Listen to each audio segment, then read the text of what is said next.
Tudo bem? Eu estou feliz de estar com vocês no outro Rio Grande. Eu tive uma odisseia para chegar aqui, eu saí de Porto Alegre. Vocês devem estar acompanhando a situação do Rio Grande do Sul.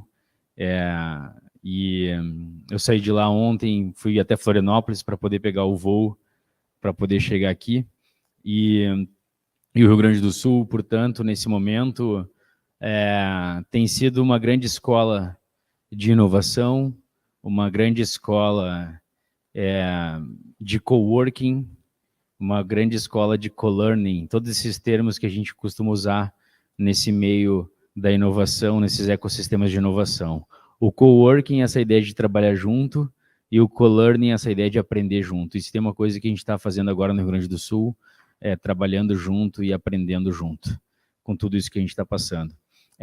Eu venho, na fala de hoje, eu mudei um pouco. Para poder falar em cultura de inovação, eu queria falar um pouco dessa cultura que a gente fala muito do maker, daquele que entrega algo, daquele que faz algo, seja o core do judiciário, seja o core de uma empresa privada, de uma outra esfera da iniciativa pública, não importa o teu campo de conhecimento, o teu campo de atuação, essa ideia de aplicabilidade, de usabilidade do conhecimento, a gente vai falar um pouquinho aqui hoje, e, portanto, esse mundo que está em movimento. E o que a gente está vivendo agora no Brasil, nessa rede de apoio ao Rio Grande do Sul, mostra uma necessidade de uma cultura de movimento. Eu quero falar um pouco sobre isso hoje, aproveitar essa experiência, não como um apelo, mas como, de fato, uma experiência profunda de transformação a partir do que a gente está vivendo em Porto Alegre, no Rio Grande do Sul. Eu sou gaúcho, né? Eu trabalho, se a gente se procurar, depois se stalkear pela internet, eu trabalho como gestor de RH nacional da Summit. A Summit é uma holding dona de 3 grandes marcas nacionais, dentre elas a mais conhecida, talvez de vocês, seja a Atriz, de materiais escolares, que nós temos também. É uma marca que é gerida do Rio Grande do Sul, mas a gente atua em mercado nacional. Aí a minha mesa em casa, eu gosto sempre de deixar inveja para a plateia. E numa outra oportunidade, a gente pode também trazer uns kits para vocês. Trabalhei em alguns momentos, durante alguns anos, foi através dessa experiência também que eu conheci o Piccoli, na Google for Education. A Google for Education, para quem não sabe, ela é gerida de Singapura. Todo mundo sempre fala do Googleplex, em Mountain View, São Francisco, Vale do Silício, mas a célula de educação, que é a Google for Education, é gerida diretamente de Singapura. Até então, naquele momento, o diretor era o John Van Vakits. Então, trabalhei bastante tempo com o Google nesses projetos na área de educação. E também sou consultor de Centro de Inovação e Tecnologia em Saúde, na região de Porto Alegre, o HED, que fica dentro do Tecnopuc, que é um parque tecnológico da Pontifícia Universidade Católica do Rio Grande do Sul, certo? Então, minhas experiências são variadas. Tive um tempo também na Espanha, em Barcelona, uma cidade que vocês bem conhecem, como também uma cidade que, dentro do contexto da União Europeia, é uma cidade que inspira muita inovação. Não à toa, eles têm lá um distrito chamado 22 Arroba, que era um antigo bairro poluente de indústria suja, têxtil, e agora é um grande bairro, tamanho de muitas cidades, que é todo ele um hub, um cluster de empresas de inovação, startups, e o Google está lá, a Telefônica de Madrid, entre outras grandes empresas que acabam consumindo essas inovações produzidas por startups, né, por empresas menores. Na Ramon Llull é a universidade em Barcelona onde trabalhei. Barcelona, para quem não sabe, tem a ver com a minha religião. A minha religião é essa aqui. Barcelona é um time que a gente ganhou, né, em 2006, então vale a pena ressaltar. Quem não conhece, é só pensar em Barcelona. Ontem teve um jogo nacional, né, que eu revi o Ronaldinho Gaúcho. O Ronaldinho Gaúcho sofreu em 2006 conosco. Então, tá aí, o D'Alessandro estava lá. Capitão, você é gremista? Pode sair, obrigado. Então, quando a gente fala em modelos mentais, é muito interessante, porque em várias palestras até hoje, eu sempre abordei uma relação, uma analogia entre o Cristo Redentor e uma outra estátua importante. Mudei muito a minha racionalidade sobre o próprio Rio Grande do Sul, que acho que talvez por isso, por necessidade, está construindo uma grande rede colaborativa. Mas o fato é que quem aqui é do Rio de Janeiro ou já foi para o Rio de Janeiro, levanta a mão. Pode jogar na cara dos colegas aí, não tem problema. Beleza. O que essa imagem diz a vocês? Esqueçam o catolicismo, o cristianismo amplamente dito e demais religiões derivadas do cristianismo. O que essa imagem diz a vocês? Vou aproveitar que a gente está no auditório, que a gente consegue se conectar aqui. Podem falar, por favor. O que essa imagem diz a você? Lapa, caipirinha, fundo de quintal, o que mais? Cacique de Ramos. Um lugar abençoado. Muita gente diz, assalto também não, obrigado. Muita gente diz a ideia de acolhida, né? Porque esses braços abertos do Cristo Redentor, independentemente da sua religião ou não religião, remete a essa ideia de acolhimento, né? Então, quando tu faz determinada rota de voo para o Rio de Janeiro, eu vou fazer essa rota essa noite, inclusive, que amanhã tem o TecGov lá no Rio, palestrar lá no Museu da Manhã. Para chegar lá, determinada rota de voo, você se depara com o Cristo Redentor, então tu já tem uma certa, né, dá uma paz ali, tu já bota tuas havaianas, teu chapéu Panamá, que tu nunca mais vai usar na vida, que tu pagou R$400, ou seja, tu já chega numa outra vibe no Rio de Janeiro, porque de fato é uma capital turística, em tempo de carnaval, ou até mesmo fora do carnaval, recebe gente do mundo inteiro, de Natal, Nova York, Amsterdã, João Pessoa, Porto Alegre, Curitiba, então reúne muita gente diferente. E a palestra anterior, na verdade todas as falas no painel também, remeteram à ideia da importância do tensionamento de ideias, do conflito de ideias para gerar inovação. A inovação, quando está só entre pares iguais, o que não existe, mas enfim, pensamentos muito pareados, a gente acaba não conseguindo reformular, ressignificar as realidades nas quais trabalhamos, o que não é diferente no Poder Judiciário. Então, essa analogia ao turismo pleno é muito importante, porque quando tu está no Rio de Janeiro, tu fica conflitado com o jeito de dançar do outro, com o jeito de comer, com o jeito de se relacionar, com o jeito de reverberar suas ideias e ideários, porque é muita gente diferente.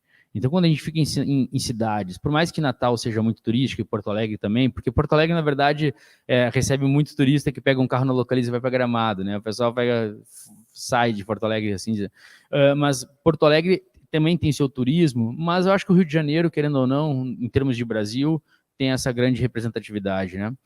Só que quando você desce em Porto Alegre, não tem um cara de braços abertos.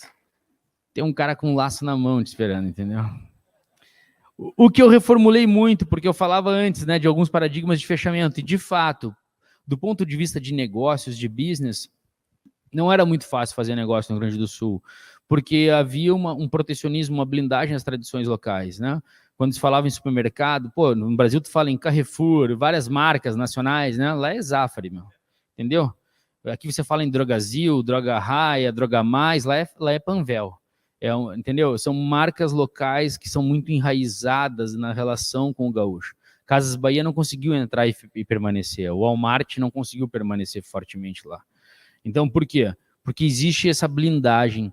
Então, apesar desse espírito muito bonito que a gente está vendo do Rio Grande do Sul, e de fato, em âmbito nacional, todo o apoio de todos os estados, o que inclui Rio Grande do Norte, existe também essas culturas de fechamento, né? As culturas que protegem ideias e ideários. E quando tu protege muitas ideias e ideários, o microfone está falhando aqui, se puder trocar para mim. Quando você protege muitas ideias e ideários, você nada entra, nada sai. Então tem coisas legais que permanecem, mas tem coisas que não são interessantes. Obrigado. O vermelho sempre funciona. Então, é muito importante a gente entender que, do ponto de vista de paradigmas, a inovação ela depende de uma reforma existencial. A gente está enfatizando muito metodologias ultimamente, muitas tecnologias, e o ponto de vista epistemológico, teórico, existencial, a gente tem deixado de lado. Eu dou aula no curso de Direito, dou aula na Psicologia, eu venho do universo da universidade, né, como pesquisador, e eu tive a honra de ter um irmão mais velho que eu tenho, o Alex, que é professor lá da URGS, da Universidade Federal, na Sociologia, na área da violência e cidadania. Então, quando eu estava no ensino médio, ele chegava com Foucault, Habermas em casa, Deleuze, Derrida. E aí, quando eu cheguei dentro da universidade, ainda jovem, com 22 anos no mestrado, eu peguei 22 para 23, eu tive um professor que me ajudou muito, que foi o Júlio Machado. E o Júlio Machado era muito amigo de um biólogo chileno chamado Humberto Maturana, autor da teoria da autopoiese, muito conhecido, e me aproximou de Maturana. E Maturana nos aproximou de outros pensadores que eram amigos dele. Então eu estava lá com 23 anos, fui para uma janta em São Paulo. Aí quando eu cheguei na sala de jantar, pós-evento, assim, que nem vai ter o happy hour hoje, que vocês vão beber muito, eu não vou poder beber porque eu tenho que voltar. Quando eu cheguei nessa janta, estavam 3 caras de uma certa idade sentados. Um que veio a se constituir um grande parceiro, orientador e co-orientador de pesquisa, que orientou muito da minha caminhada, que é um senhor que tem 102 anos, vai fazer 103 agora, dia 8 de julho, que é um francês chamado Edgar Morin, autor da teoria da complexidade. Eu vi que falaram em pensamento sistêmico aqui hoje. É impossível falar nessas teorias de complexidade, pensamento sistêmico, sem remeter a Edgar Morin. Um outro senhor um pouco mais silencioso, que faleceu em 2017, que conheceu a sua esposa, Janina Bauman, num campo de refugiados, que era o Zygmunt Bauman, e o Boaventura de Souza Santos, português muito lido no direito também, pessoal que trabalha mais com a sociologia do direito. Então foi um jantar no qual eu fiquei contemplando, observando, bebendo vinho, e percebendo que a grande caminhada que pode ser feita, seja no Poder Judiciário ou em qualquer outro órgão, ou até mesmo na iniciativa privada, quando o discurso, a narrativa da inovação está presente, é uma profunda reforma existencial. É sobre isso que eu vou falar hoje. Porque não adianta a gente falar em D-School, Stanford, Design Thinking, Canvas, se a gente tiver pessoas vazias que não tem que colocar numa nota adesiva. A metodologia não salva. Então, a gente precisa trabalhar e desenvolver pessoas. Não adianta fazer pirotecnia em sala de aula, na universidade, gelo seco, David Guetta, nave da Xuxa descendo e chamar isso de metodologia ativa com gente passiva. Um aluno meu perguntou, professor, você já viu o Walking Dead? Eu falei, já, vem cá. Eu levei ele até a janela do campus, assim, da universidade, e mostrei as pessoas chegando em aula. Eu falei, olha só, pessoas que estão caminhando, estão capazes de morder umas às outras, e sem saber para onde estão indo. Então, esse universo de pessoas precisa ser retomado quando a gente fala desses ecossistemas de inovação. Vocês estão vendo a foto dessa prisão?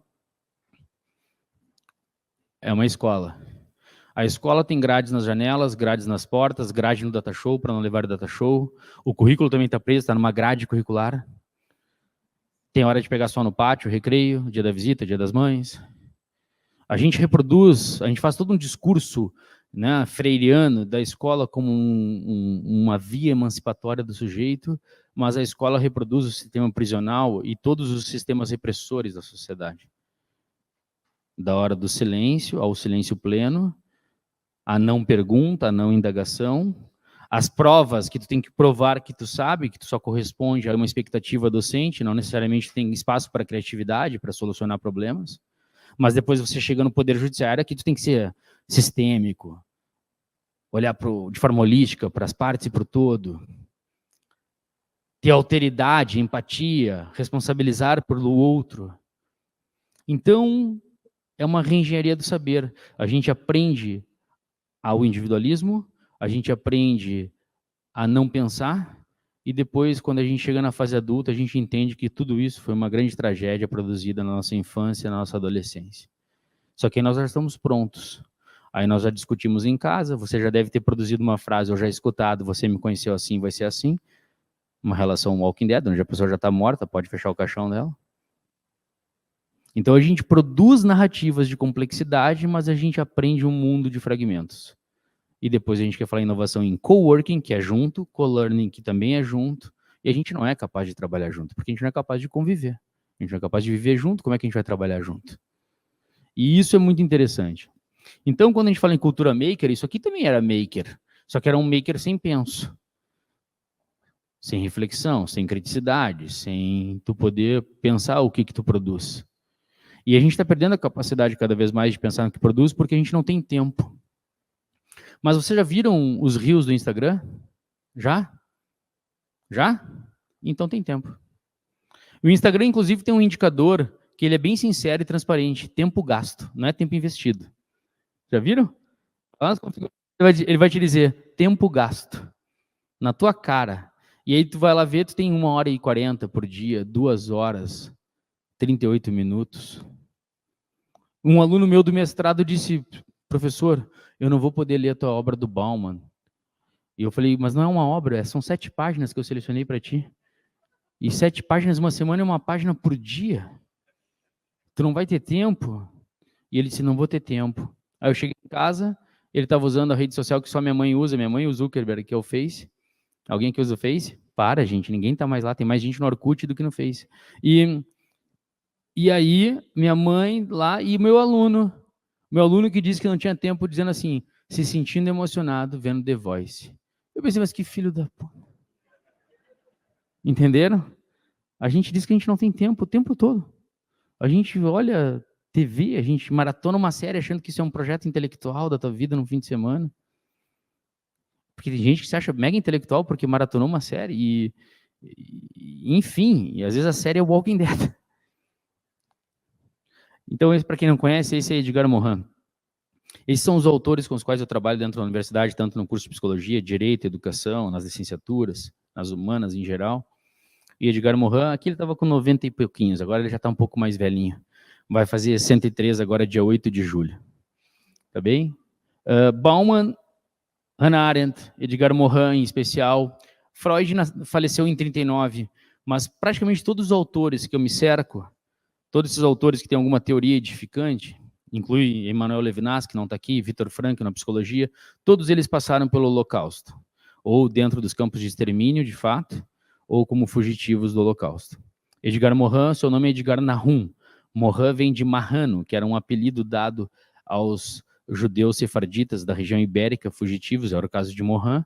Né? Marrano, na verdade, é a tradução para o francês de Marrano. O nome dele, na verdade, como judeu, é Edgar Nahum. Então, vários autores adotaram pseudônimos porque foi necessário como membros da resistência para fugir, né, no Holocausto. Morin foi Gaston Ponce, foi vários nomes para poder permanecer vivo. E Bauman, que conheceu Janina Bauman, sua esposa, num campo de refugiados, Bauman ele vai nos dizer que a gente está vivendo um mundo líquido, né? Ele tem várias obras que vocês já se depararam, Medo Líquido, Amor Líquido, A Sociedade Líquida, que vem dessa modernidade tardia que ele vai falar.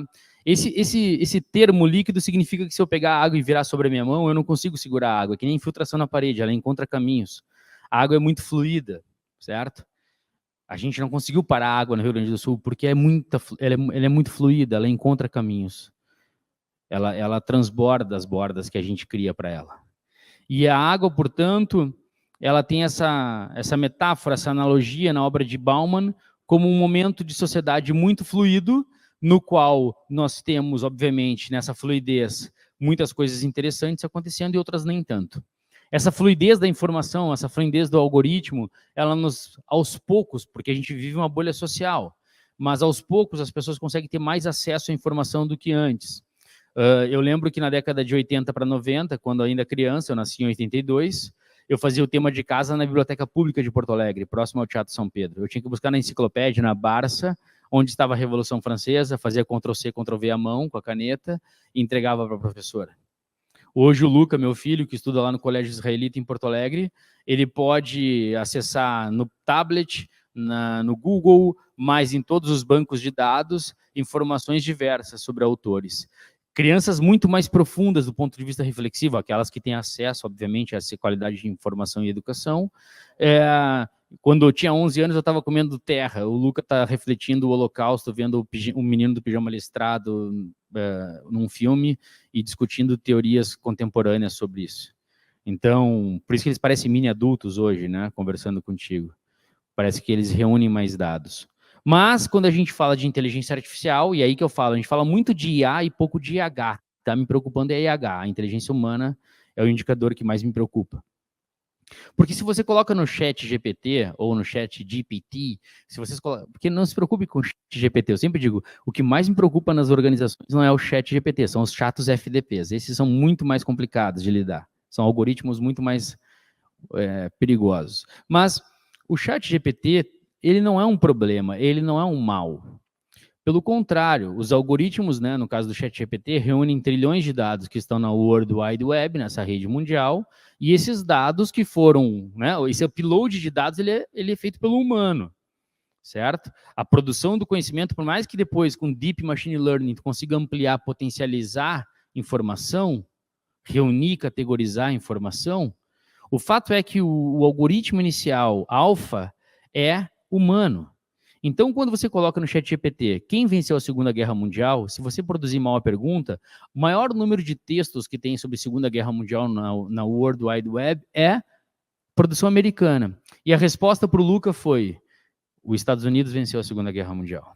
A gente sabe que foi uma conjunção de aliados, que a entrada dos Estados Unidos é tardia, inclusive, então teve contribuição significativa do exército britânico, do exército russo, do exército vermelho, e, portanto, a resposta, assim, ela ficou reducionista, linear e equivocada.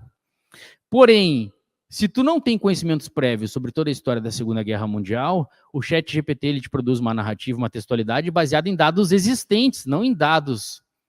E nem sempre os dados existentes são fidedignos ou de forma complexa estruturados. Então, qual é o grande problema do mundo hoje? Não é IA, meu amigo, é IH. Porque sem conhecimento sobre a história, tu é refém do algoritmo. Porque o algoritmo foi produzido por alguém. O algoritmo, ele carrega o humano.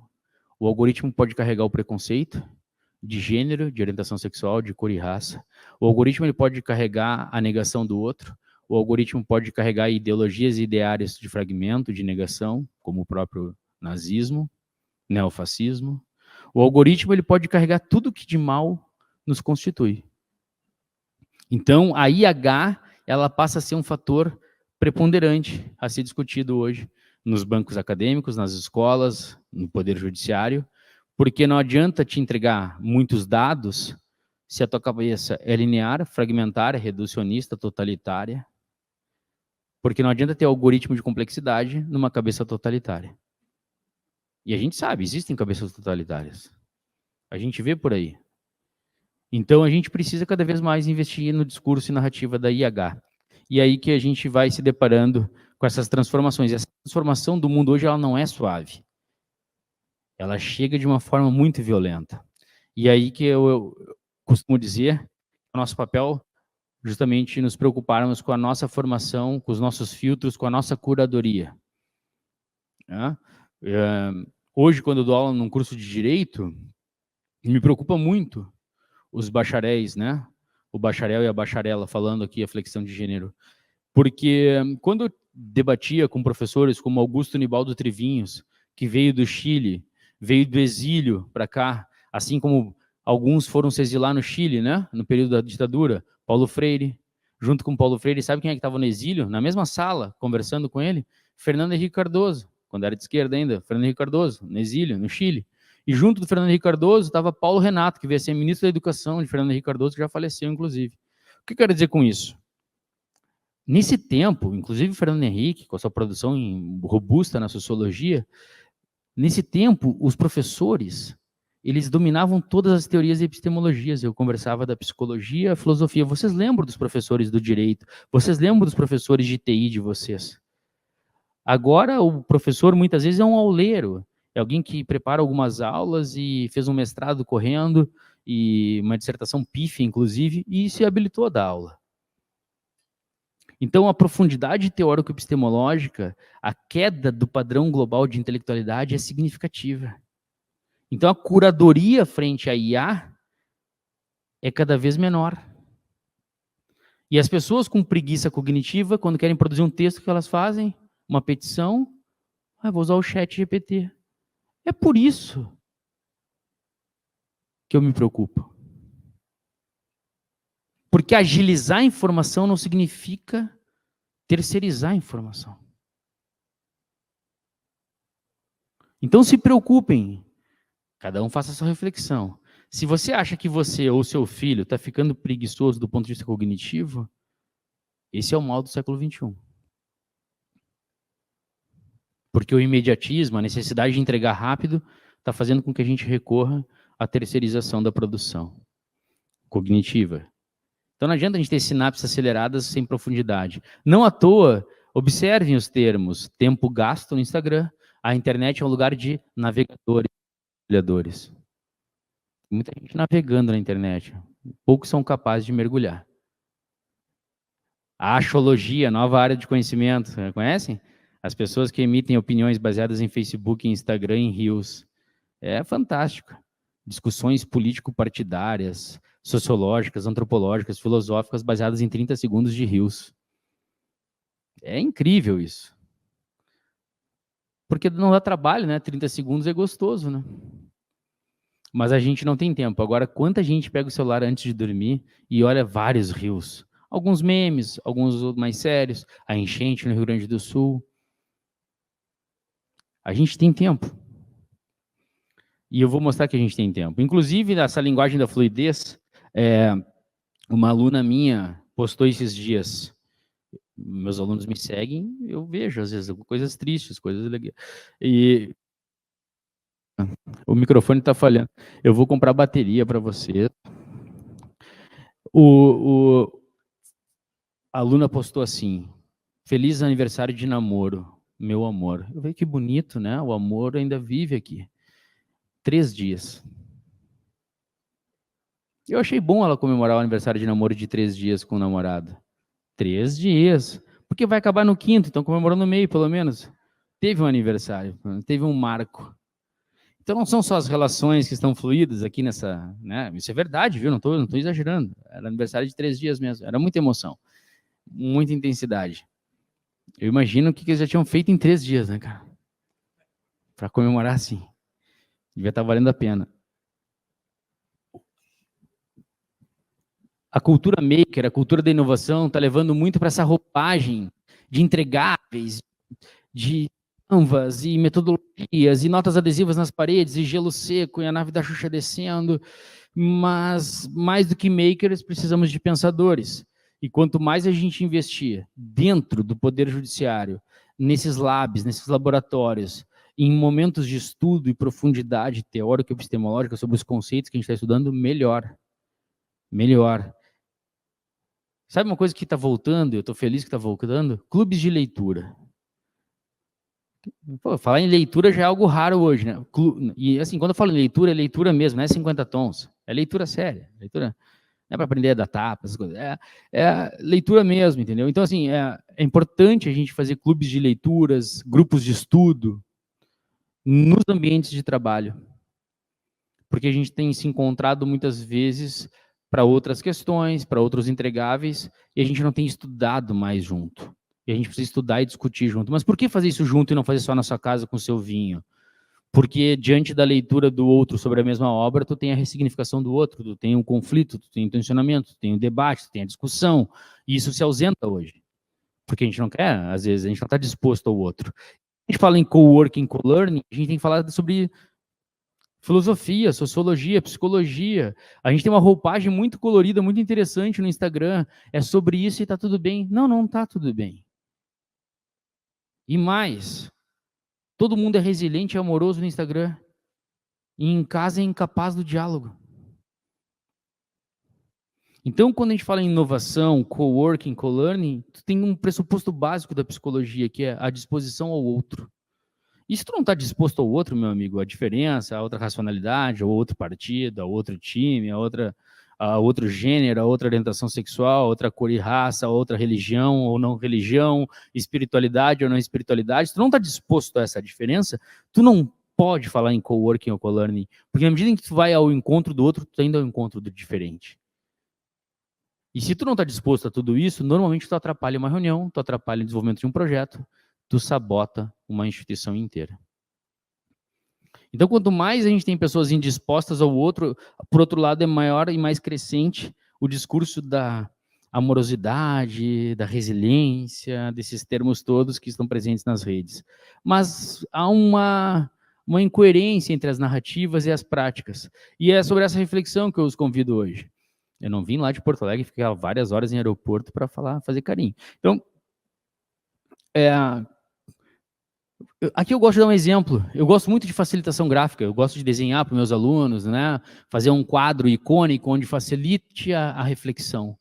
Só que, cara, não adianta eu fazer um quadro bonito e eu não saber ensinar a Emily Durkheim. Certo? Então não é sobre essa roupagem na inovação. Eu costumo dizer, tem muita gente que acha que inovação é isso aqui. É uma reunião colorida, cheia de nota adesiva, com alguma metodologia soft. Mas a profundidade, a aula de Durkheim vai exigir domínio da teoria da sociologia, Durkheim, Weber, Marx, Lenin e outros. Porque se ficar só no quadro colorido, que é o que muitas empresas vêm fazendo, essa entrega metodológica e tecnológica, ela não atinge o fator epistemológico, teórico, conceitual do que tu tem por entregar. Então não adianta desenhar bonito, não adianta escrever em notas adesivas. E isso tem cada vez mais sido presente. Então, assim, a ideia de escrever ainda hoje, sabe, gente, de botar a escrita no papel, de escrever um pouco mais, exercitar a escrita, é um baita processo importante cognitivo, não só motor. Organizar as ideias. Esse é um ambiente pouco frequentado na vida hoje, uma biblioteca. E seja ela via tablet, ou seja essa biblioteca física, que eu gosto muito. A gente precisa entender cada vez mais que revisitar o passado vai ser importante. E quando eu digo revisitar o passado, não é revisitar o passado histórico só, o fato histórico. É revisitar alguns processos, alguns procedimentos que nós tínhamos no passado, que era ler mais e escrever mais. E isso vem se ausentando cada vez mais. Parem para pensar como a gente vive. E é aí que eu digo, o mundo está se definindo em Reels e TikTok e Threads. Tem empresa que está institucionalizando a ignorância. Como é que se institucionaliza a ignorância? Bom, nós estamos mandando e-mail para o pessoal aqui do TJ e ninguém está lendo. Então, vamos fazer assim, agora o presidente do TJ faz um TikTok dançando, mandando a mensagem para todos, e aí vai pegar. Não, vão ler a porra do e-mail. Entenderam? Não é o presidente do TJ agora começar a fazer TikTok, o presidente da PGE fazendo, o diretor da PGE. Não, cara, da Defensoria Pública fazendo TikTok, quem sabe? Dançando, Macarena. Que é do tempo de vocês e meu tempo, né? Ou seja, não é retroceder em relação ao texto, é criar a cultura da leitura.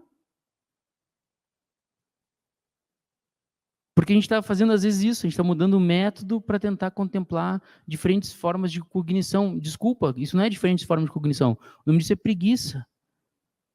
Ah, mas eu não li. Leia, depois tu fala comigo.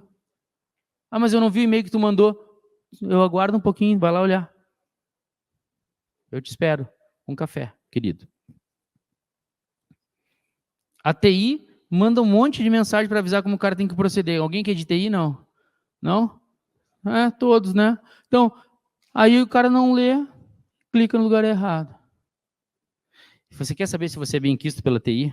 Vou te dar uma...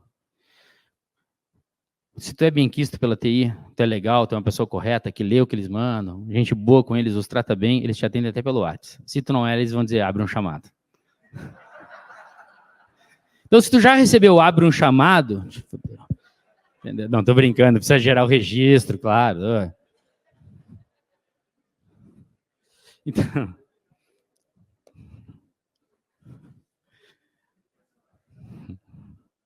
Se tu é bonito, te atendem pelo WhatsApp. Então, a principal barreira para a inovação é a nossa forma de existir. E como é que eu mostro isso para vocês? Cara, lá em Porto Alegre eu falei, né, do Zafari, né, da Panvel, mas o nosso estilo de vida, ele nos prejudica bastante. Como é que o nosso estilo de vida nos prejudica? Eu peguei uma marca daqui, eu nem sei se essa marca é só daqui de Natal, mas é daqui também, né? Então a gente passa no super, aí depois tu sai do super, tu vai para a farmácia, aí da farmácia, tua vida é tridisruptiva, vida louca. Aí da farmácia, pega um Dorflex, vai para casa. Chega em casa, gurias e gurias, tu encontra ele normalmente, né?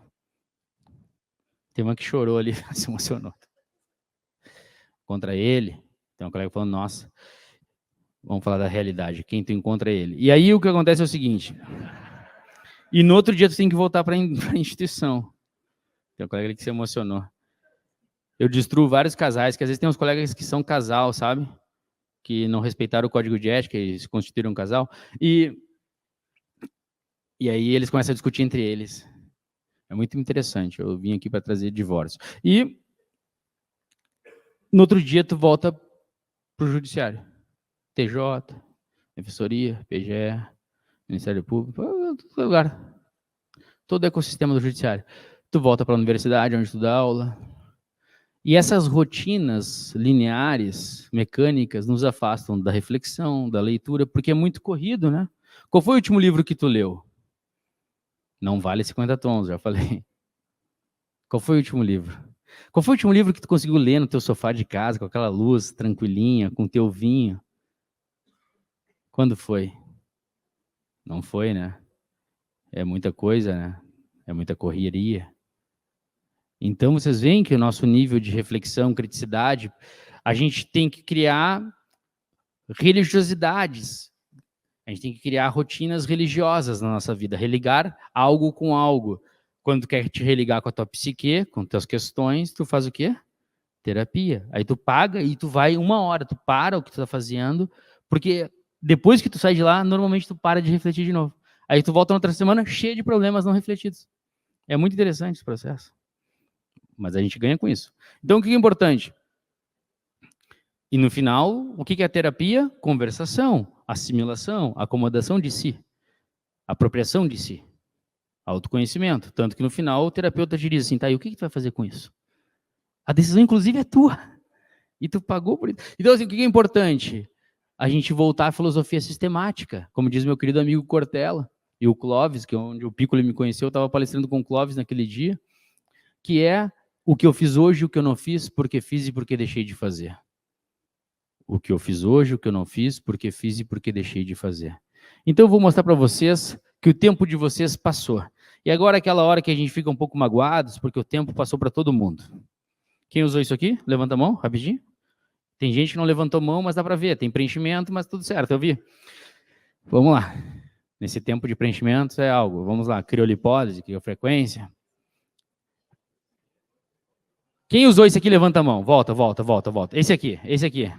Ricos, vocês eram ricos, porque isso aqui era muito caro na década de 90. E tinha por que ter um desses? É óbvio que não, porque tu tinha que ter alguém para ligar e ninguém tinha. Então, não fazia sentido ter um. E o que ele fazia? Telefonava. Esse aqui, joguinho da sogra, quero dizer cobra. Vamos lá. Aquele já mandava até SMS. Olha aí, ó, quantos processos vocês analisaram aqui, hein? Quantos volumes, quantas peças. Aí, hein? Isso é bom até para quem tem até hoje. Tem gente que ainda mantém um vinil, né? Vale a pena. CD, guardar a foto do ex, hein? Ó, tem gente que sorriu, guarda a foto até hoje, deve estar numa gaveta. Eu lembro que eu entrei numa loja chamada Banana Records, em 1992, e comprei um CD do Eric Clapton. Eu tinha 10 anos de idade, eu tocava violão já que meu irmão tinha me ensinado a tocar. E eu tinha a opção de comprar um CD só, porque eu não tinha dinheiro para os dois. Nesse mesmo dia tinha sido lançado Guns N' Roses Illusion 1, o Axl era bonito ainda. E aí eu comprei Eric Clapton. Fiz bem, né? Bom, o pessoal da TI usou muito isso aqui para dar as primeiras pedradas de suas vidas, né? Mirk. Esse aqui é alguém? Vocês que trabalham com o judiciário, vocês podiam estar todos presos, porque todos vocês baixavam MP3 e era algo ilegal, não sei se vocês sabem. Certo? Muitos MP3, né? Pendrive de MP3 era rodo, assim, né? MSN.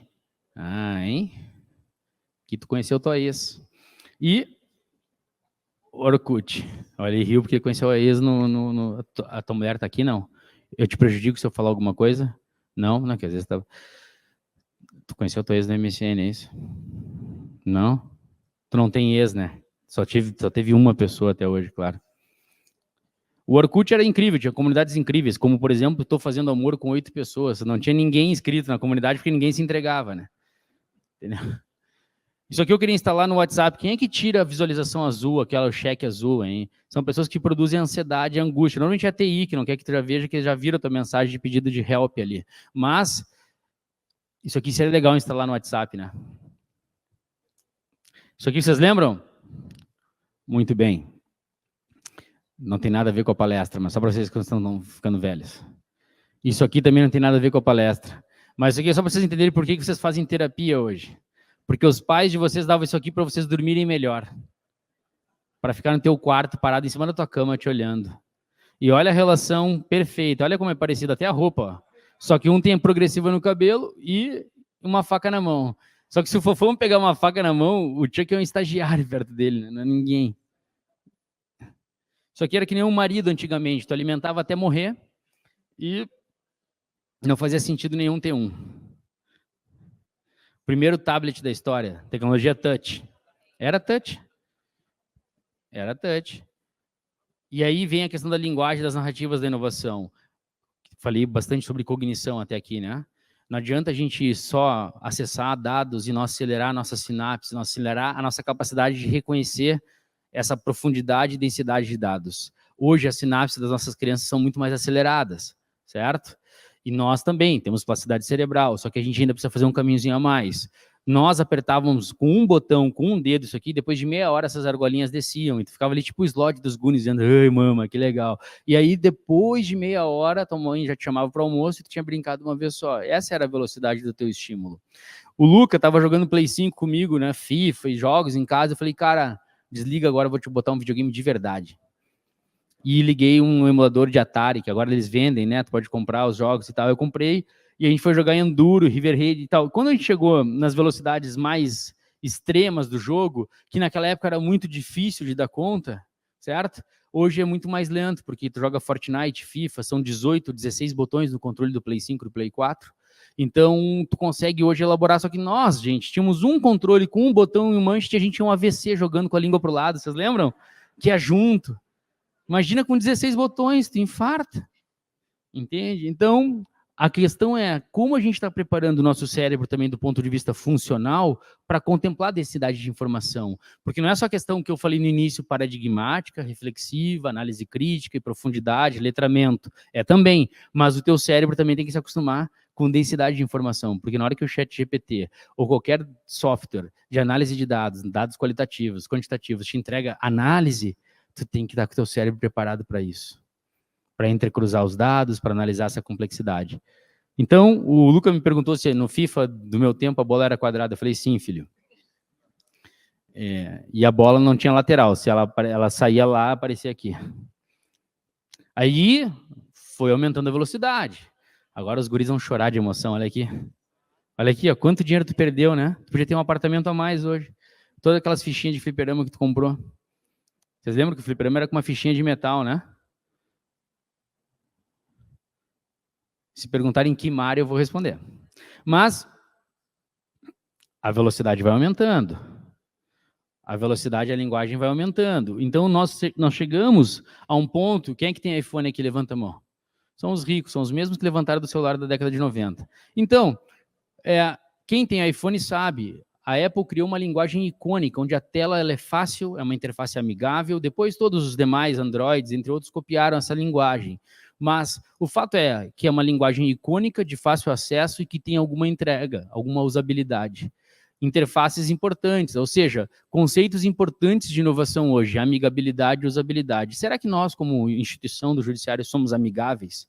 Será que a usabilidade está clara para a sociedade? Eu tinha medo de, em Porto Alegre, de entrar no Palácio da Justiça, eu não tinha nem roupa para isso. Primeiro que o prédio era todo de mármore, e o único que se chamava Palácio.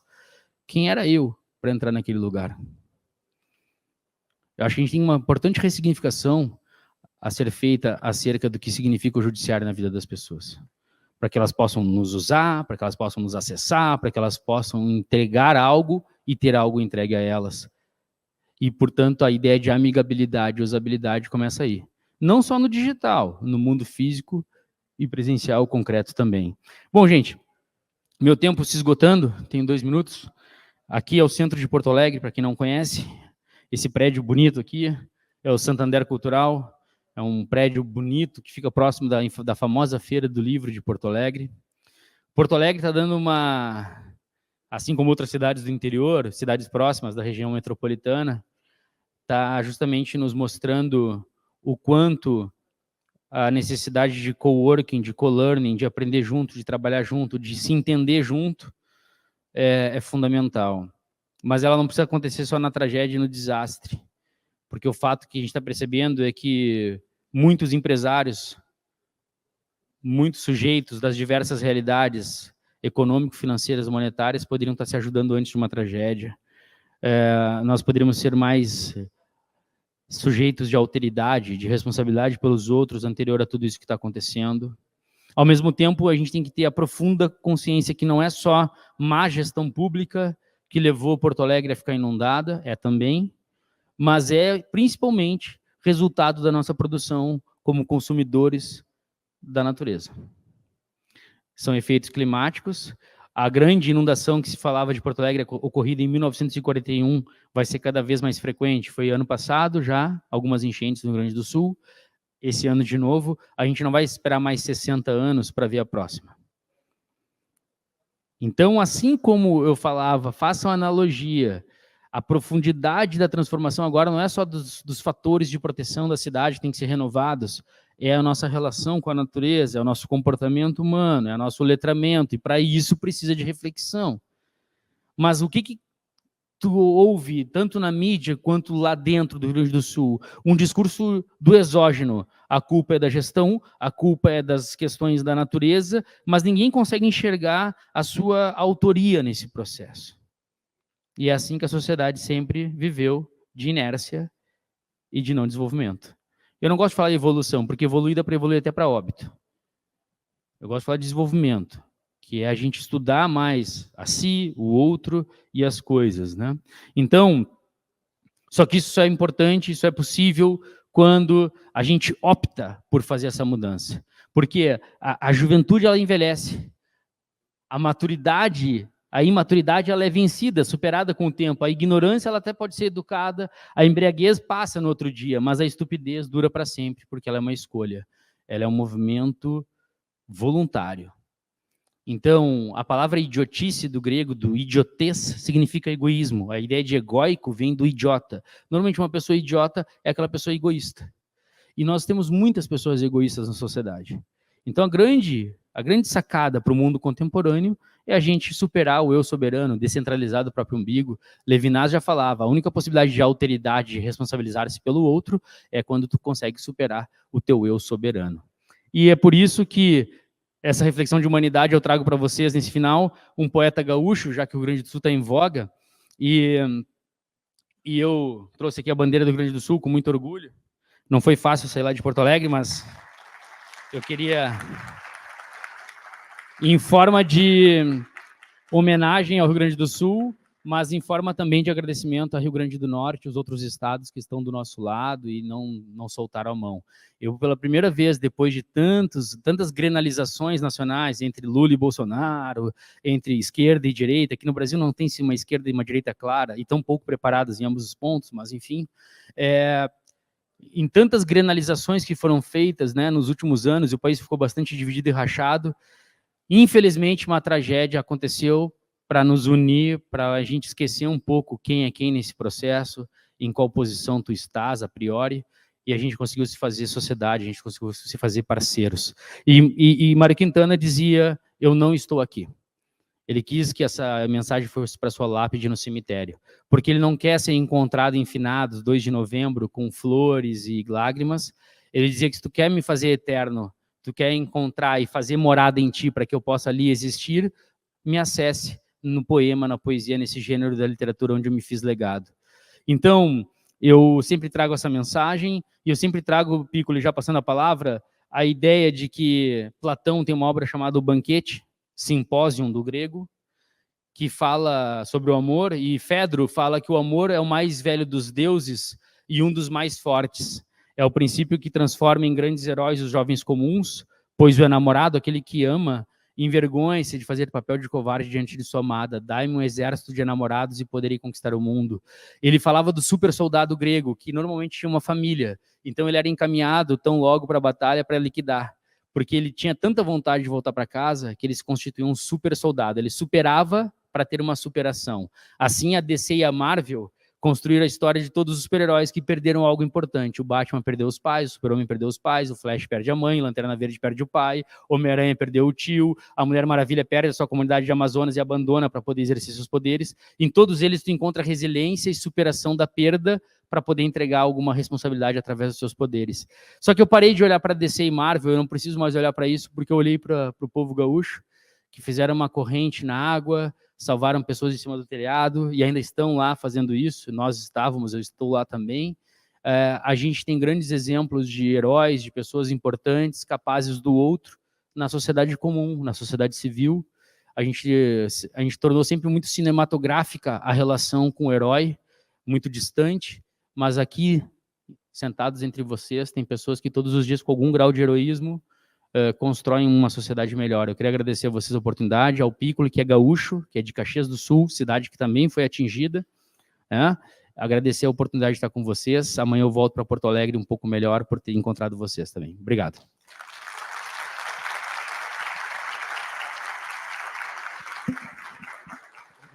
Parabéns. Satisfação.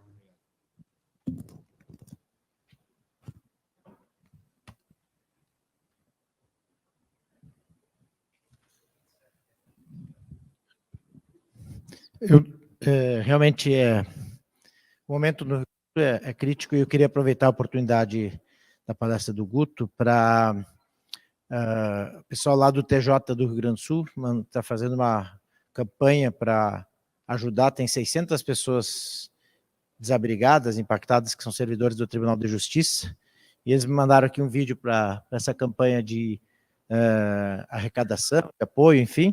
Eu gostaria de passar aqui, já que tem um grande apelo aí, né, um momento sensível, e eu peço quem tiver a possibilidade de contribuir, está fazendo uma grande ação. Obrigado, Piccoli. Eu perguntei para o colega do Uber, que me trouxe do aeroporto para o hotel ontem, quanto seria em média a população de Natal, né? Aproximadamente, se não me engano, 850 mil pessoas, é isso? Né? Acho que é isso, né? Girando próximo de 1 milhão. Nesse exato momento, no Rio Grande do Sul, tem 750 mil pessoas fora de casa, em abrigos, ou seja, Natal inteira está fora de casa nesse exato momento no Rio Grande do Sul. Então, quem puder ajudar, fiquem à vontade, ou pelo menos para compartilhar. Obrigado.